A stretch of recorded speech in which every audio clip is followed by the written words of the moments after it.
हर गोरी ने देने को तैयार है, जो न मांगे उससे तो बेजार है।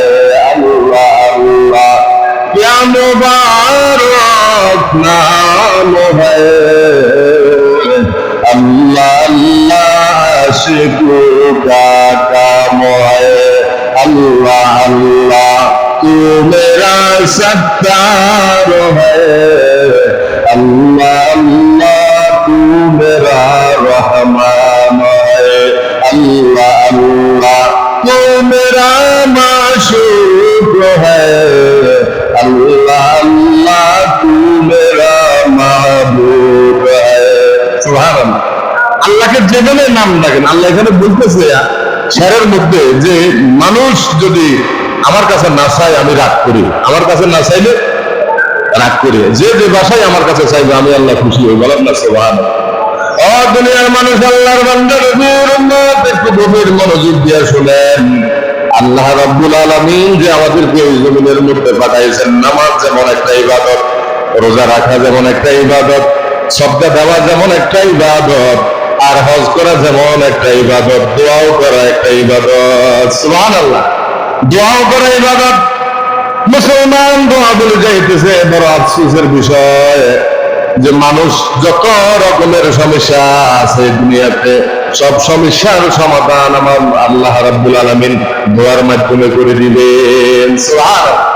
দোয়া কত বড় দামি ইবাদত।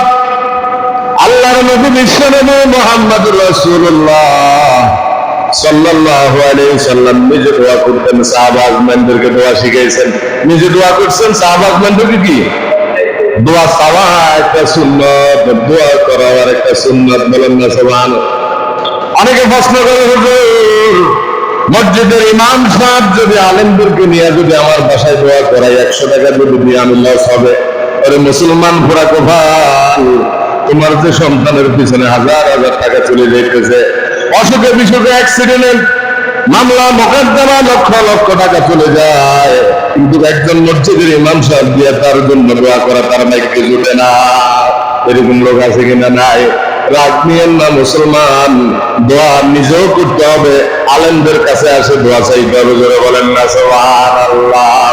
কারণ একজন আলেম যখন দোয়া করবেন আল্লাহর দরবারে বাধা থাকে না, আল্লাহ রাব্বুল আলামিন কবুল করে নেন। ইন্নাল উলামা ওয়ারাসাতুল আম্বিয়া, নবীদের ওয়ারিস আমার আল্লাহ রাব্বুল আলামিন আলেমদেরকে বানাইছেন। সুবহানাল্লাহ।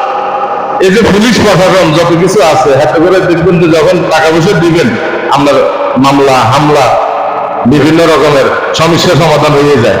তো আলগা সালগা দিলে কি হয়ে যায়? সমস্যা সমাধান হয়ে যায়, কিছু হয় কিছু হয় না, কিন্তু পুরো গ্যারান্টি দিতে কি পারে না। আল্লাহর বান্দা নবীর উম্মত, একজন ডাক্তারের কাছে যদি যান মনের একটু আফসোস করেন, একজন ডাক্তারের 2000 টাকা পর্যন্ত প্রেসক্রিপশন আছে, 5000 টাকা পর্যন্ত আছে, 1000 টাকা পর্যন্ত আছে, সর্বনিম্ন LLB যে দিচ্ছেন তারও 500 টাকা 200 টাকা দিছে, আছে কিনা? নাই।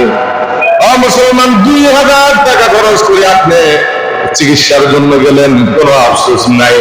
বলেন আর একজন আলেম যে আপনার মসজিদের পাশে মাদ্রাসার পাশে একজন আলেম আছেন, ওই ডাক্তারের মর্যাদা আল্লাহর কাছে কম না বেশি? আলেমের মর্যাদা আল্লাহর কাছে নাই। কি মনে করেন? মসজিদের ইমামের মর্যাদা আল্লাহর কাছে নাই, আলেমের মর্যাদা আল্লাহর কাছে নাই, ডাক্তারের মর্যাদা বেশি। এই জন্য তো দেখবেন আগের দিনে মানুষ এত অসুস্থ ছিল না, এত হাসপাতাল ছিল না, এত ডাক্তার ছিল না। মানুষ যদি করে সমস্যার মধ্যে পড়তেন মসজিদের একজন আলেমের কাছে যাইতেন, আলেমের কাছে নিয়ে দোয়া করতেন যে ও আল্লাহর বান্দা, আমি তো গুনাহ করলাম, আমার ছেলের সন্তানের অসুখ বিসুখ যায় না, আপনি একটু আল্লাহর কাছে দোয়া করেন যেন আল্লাহ রাব্বুল আলামিন আমার ছেলে সন্তানের অসুখ ভালো করে দেয়। সুবহানাল্লাহ। 20-30 বছর আগে দেখেন এত অসুখ আসিল না, হুজুরদেরকে নিয়ে যেত, বলেন না আমিন। আর এখন দেখা যায় আপনি ডাক্তারের কাছে যান, কোনো আফসোস নাই, 2000 টাকা খরচ করলেন, কিন্তু অন্তত আসসাদকা তারুদ্দুল বালা, হাদিসের মধ্যে আছে সদকা অনেক রোগ থেকে, শোক থেকে, বিপদ থেকে, বালা মুসিবত থেকে আল্লাহ রাব্বুল আলামিন আপনাকে হেফাজত করবে। সুবহানাল্লাহ। সবার ভাগ্যে সবকিছু জোটে না। আল্লাহর বান্দা নবীর উম্মত তাহলে একজন ডাক্তারের মর্যাদা আমরা কিভাবে সম্মান দিয়ে থাকি?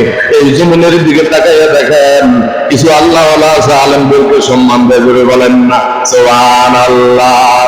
তাহলে আলেমদেরকে যখন সম্মান দিতে যায়, কিছু মানুষের আবার গা জ্বলা শুরু হয়ে যায় যে আলেমদের এত সম্মান কেন, এত মর্যাদা কেন, হাজার হাজার মানুষের সামনে কেমনে আলোচনা করে, তাদেরকে একটু নিচে নামাইতে হবে, তাদেরকে এরকম উপরের দিকে দেওয়া যাবে না। নাউযুবিল্লাহ। আমার আল্লাহ রাব্বুল আলামিন বলেন, এই জমিনের ভিতরে, আসমানের নিচে জমিনের উপরে সব চাইতে দামি লোক হলেন আলেমেরা। আর মসজিদ মাদ্রাসায় যারা খেদমত করে, নবীর ওয়ারিস বলেন। কার ওয়ারিস? জবান করবেন, কার ওয়ারিস? নবীর ওয়ারিস। আপনি বুঝেন, মনে কোনো দুঃখ নিয়েন না। সংসদের ভিতরে যারা দায়িত্ববান আছেন, পার্লামেন্টের ভিতরে আছেন, দেখবেন 316 জনের উপরে অধিক লোক আছে। বলেন, বুকে হাত দিয়া বলেন, যদি ইমান ছাড়া কবরে যায় আল্লাহর কাছে দাম আসেনি? বুঝেন না? ইমান ছাড়া যদি কবরে যায় দাম আসেনি? আর দাম নাই। হাসরের মাঠের ভিতরে যদি দুনিয়ার যত ডিগ্রি আছে সব ডিগ্রি অর্জন করলো, আর মুসলমান যে আল্লাহ তাকে বানাইছে, আল্লাহকে চিনতে হবে, নবীকে চিনতে হবে, আমল করতে হবে, সুন্দর করে নামাজ পড়তে হবে, জিকির করতে হবে, হজ করতে হবে, মানুষের সাথে ভালো ব্যবহার করতে হবে, এগুলা যদি বান্দা বান্দি যদি জমিনের ভিতরে না করে যায়, কবরটা তার জন্য ভয়ঙ্কর হয়ে যাবে, হাসরের মাঠ তার জন্য ভয়ঙ্কর হয়ে যাবে, সিরাতের ভুল তার জন্য ভয়ঙ্কর হয়ে যাবে। হাসরের মাঠে আমার আল্লাহ বলবে, বান্দা তোমাকে যে একটা 60 থেকে 70 বছর আমি একটা হায়াত দিলাম, জোরে বলেন না সুবহানাল্লাহ। আরেকটু জোরে বলেন না সুবহানাল্লাহ। 60 থেকে 70 বছর একটা হায়াত দিলাম বান্দা। ওই বান্দা, তুমি 60 থেকে 70 বছর হায়াত পাওয়ার পরে আমাকে চিনলা না, আজকে আমি আল্লাহ রাব্বুল আলামিন তোমার উপর কোনো জুলুম করব না। সূরা ইয়াসিনের ভিতরে আমার আল্লাহ রাব্বুল আলামিন বলে দিয়েছেন, আল-ইয়াওমা নাখতিমু আলা আফওয়াহিহিম ওয়া তুকাল্লিমুনা আইদিহিম ওয়া তাশহাদু আরজুলুহুম বিমা কানু ইয়াকসিবুন। সুবহানাল্লাহ।